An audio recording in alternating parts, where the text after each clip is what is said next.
Welcome to What Matters Most. I'm Kristen. I'm Maria. From Experience Nirvana, and today we will be talking about eating organically on a budget. We will have with us Mona LaRue, and she will be sharing with us key tips and tricks to start eating better, start eating healthier, and doing it with a budget in mind. Everyone knows with the crazy economy, it's not as easy to buy all organic. I'm sure a lot of us... It's a good excuse. It's so expensive. Can't afford Well, it. it is expensive. It is. It is expensive. It's more expensive. Right.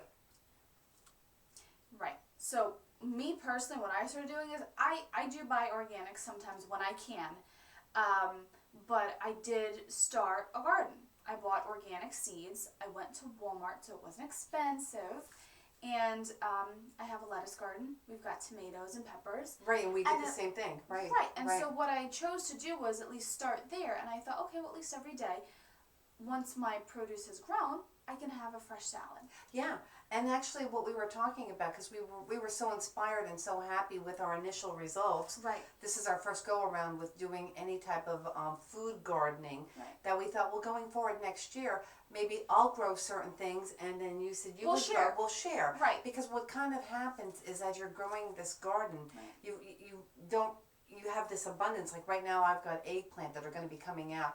I'm going to tell you right now, if I don't share the eggplant, I'm going to be eating eggplant up the gazoo.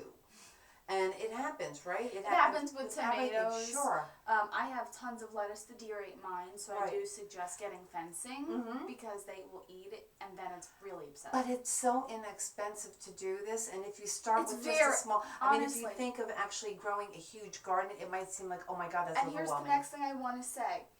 The next best thing that I have to say after planting your own garden is composting.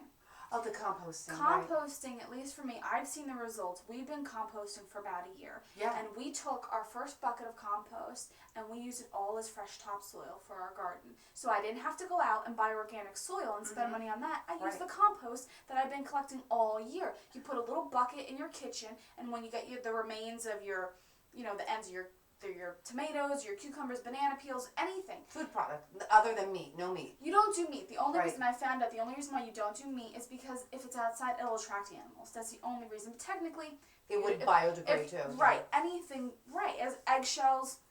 So we used it this year, and it was such rich topsoil. I'm sure that the produce that we'll get for next, it is so much more nutrient-based. Oh, sure, right. And you're making your own soil. Right. So all the nutrients from the food that you've composted are now creating this wonderful source of more nutrients. And it's called free. And it's called free. Besides the fact that you have less garbage, it's not going into landfills. It's just an overall ecology type of thing. Really good thing to do. Yeah. It's really easy. And it's easy. Right. It truly is. Look it up and find out how you can do it online. You don't need anything fancy. We use old garbage cans. You don't have to get one of those big turny things from Home Depot because that costs more money too. We use an old garbage can. Right. I have the turning thing. Well, I don't know if I necessarily feel like it was really. It's a convenience, but I agree with you. You could easily go with a garbage can, or just some people just take it and make a pile. Right. There are some people that you just turn it. It's just about turning it to get the oxygen there so it keeps breaking down. Right. There are people that just have a spot on their yard and they flip all their stuff out there. True. Yeah.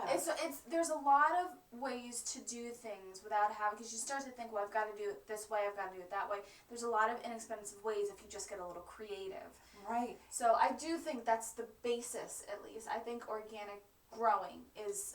It's a great way, and it's also very gratifying to be able to see and eat. You go out in your what garden. you just like. It's exciting, believe it or not, to go out there and look and go, oh my gosh, look how big this is getting. Oh, we've got our first cucumber. Yeah. This is really cool. I mean, it's very exciting. Like being little kids again. So you'll find it to be a spiritually gratifying. Well, not only that, if you have children, you can show them where their food comes from. I mean, right. You connect. There's a lot of kids out there that just think, well, our food comes from the store, not connecting, this is from the ground, or this is from here, or this is from there. So that's a great thing to do with your children as well, and then you can make that a daily activity of going out in the garden and picking your food and eating. And as we said, if everybody maybe grows a couple of things, not only are you doing something great for yourself, you might be doing something great for your neighbors, and it's a nice way of connecting with your community. So stay tuned. We've got a lot of great information coming up next. We've got Mona LaRue. Stay tuned. You're listening to What Matters Most, and we'll be right back.